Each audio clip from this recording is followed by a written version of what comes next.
Hello, hello, hello! I'm Andrew and welcome to the channel. It's been a while since we talked about Starlink, so today I figured we'd cover three separate things. First of all, I wanted to take a crack at answering a couple of listener questions directly because I've gotten some information back from Starlink directly.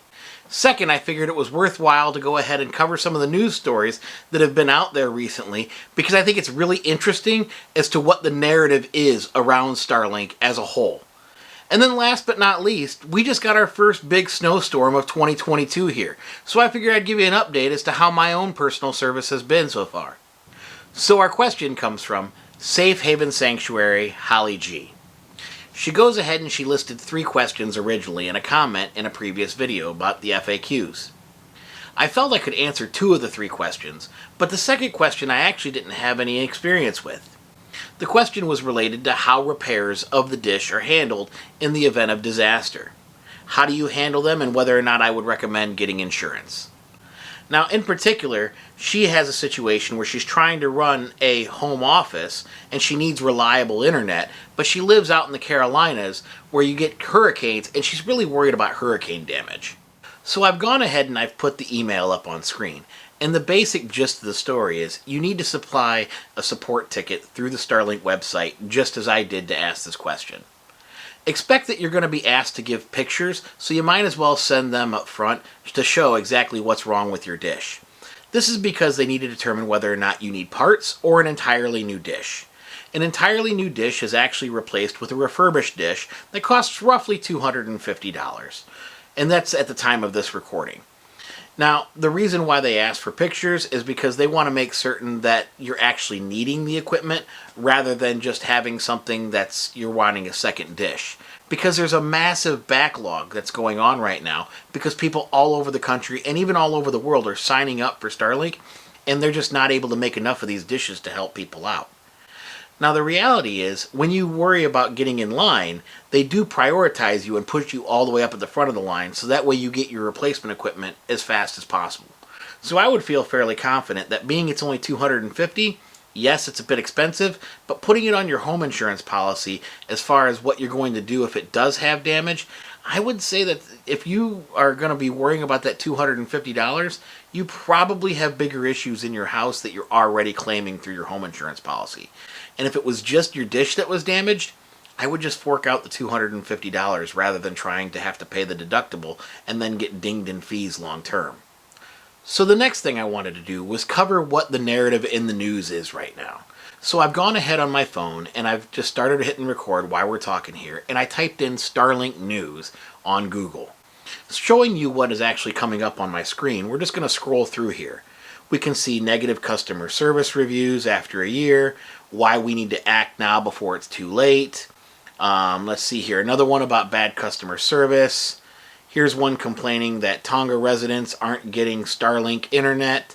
Let's see here. 4 threats posed by Elon Musk's Starlink satellites. Sounds to me, just when you type it in, that the overall gist in the media is pretty negative, which doesn't surprise me right now, because if you were to look out in the actual news cycle for the stock market and anywhere else you seem to look, it seems like there's no shortage of people running around screaming, "The sky is falling! The sky is falling!" everywhere I go. I mean, it doesn't matter whether we're talking oil prices, inflation, they want to pitch hyperinflation to you, the stock market's just been way down. Everywhere you go, somebody's got something to complain about, and it's all bad news. That's just all you ever hear about. So I figured let's go ahead and take a look at a couple of these stories and just kind of isolate whether or not they're true or not.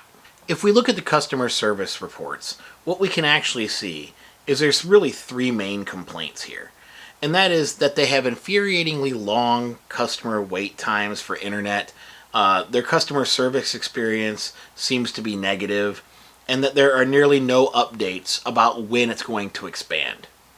Now personally, I'm going to go ahead and show you that here a moment ago, when I did my own customer request, it took roughly 5 days from January 19th to January 24th for me to get an answer. But keep in mind that included a weekend, right? So, and it wasn't even a request for me, so it probably wasn't the top of the line. The second point is when we're talking about long wait times, I don't mean to be mean to people out there, but this is a supply-demand issue, and we kind of know this is the case. I mean, everybody talks about chip shortages and silicone shortages, and they're already trying to launch satellites as fast as possible and open it up to as many places as possible around the world.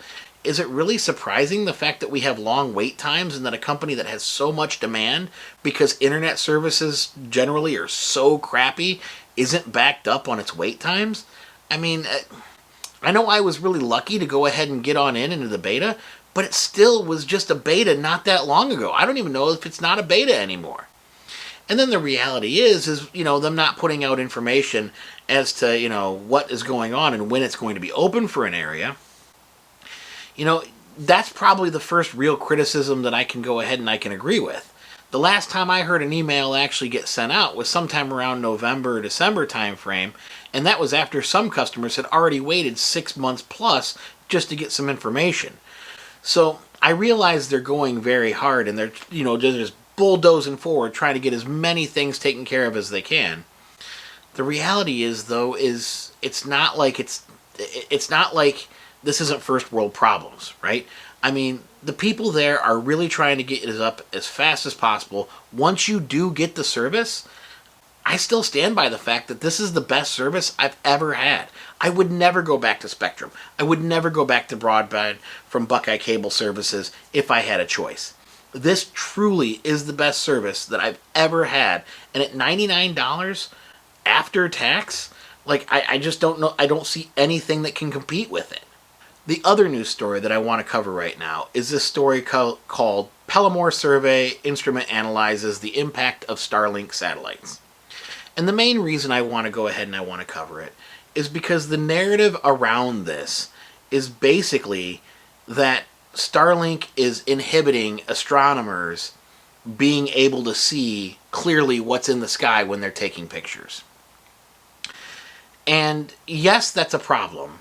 However, it seems to be blown out of proportion because they start talking with the fact that almost 20% of all images that are taken during twilight time, which is, at sunset and at sunrise, that they're affected by Starlink satellites. And it also seems to indicate that it's not only, a problem now, and it's a big problem now, but it's also going to be a worse problem in 2027 when it affects 100% of pictures because we're going to go from 2,000 satellites to 10,000 satellites. Well, this paper is not truly being reported on, in my opinion. It's not being fairly reported on. I mean, if we scroll down here, that despite the image increases, new reports notes that ZFT science operations have not been strongly affected.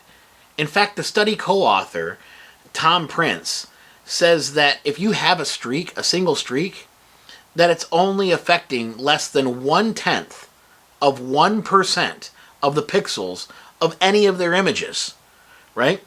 So I get that it's important to point up at the sky, take pictures, and make sure we don't have asteroids coming at us at Earth. However, weather is a bigger impact, right?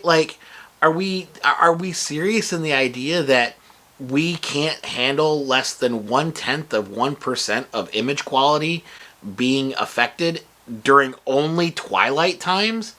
I mean, come on, man. It just seems to be a bit of a stretch. And I am not an astronomer. I'm not even an amateur astronomer. It does fascinate the heck out of me. However, it seems to me to be blowing things out of proportion, specifically to shed a negative narrative. So lastly, I wanted to cover what my service is like here. It's middle of winter right now, and you'll notice when I go ahead and I log in, it still says I should expect to get an interruption about every 8 minutes. Now that's a longer period of time than I've ever had, alright?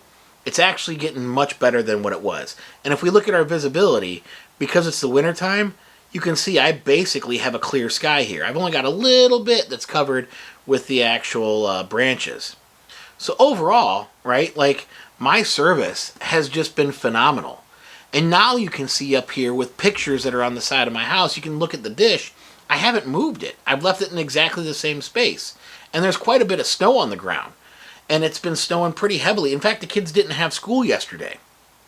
So, the reality is I haven't had any service interruptions. At least nothing that was worthwhile to speak of. I think it was over Christmas time I had to reset my router once, but other than that, it's definitely less than I ever had when I had Spectrum or Buckeye. So I still stand by the fact that this is the best internet service I have ever had, and yes, it is worth the wait. Well, that about wraps up today's episode. What I want to know, though, is how you feel about what we talked about today. Tell me about it down in the comments below. And while you're down there, it'd really help out if you click that thumbs up button, click that subscribe button, and consider sharing this with one of your friends. It really helps out the channel. Here on the channel, we try to produce videos twice every single week. If you like this video, consider watching this video over here, where we go over other recent updates this last month about Starlink. I think you'll like the video as well. And until next time, I'm Andrew Sherman. This is the Dad Manual, and remember, failure isn't bad. Failure to try and learn is. Have a good one.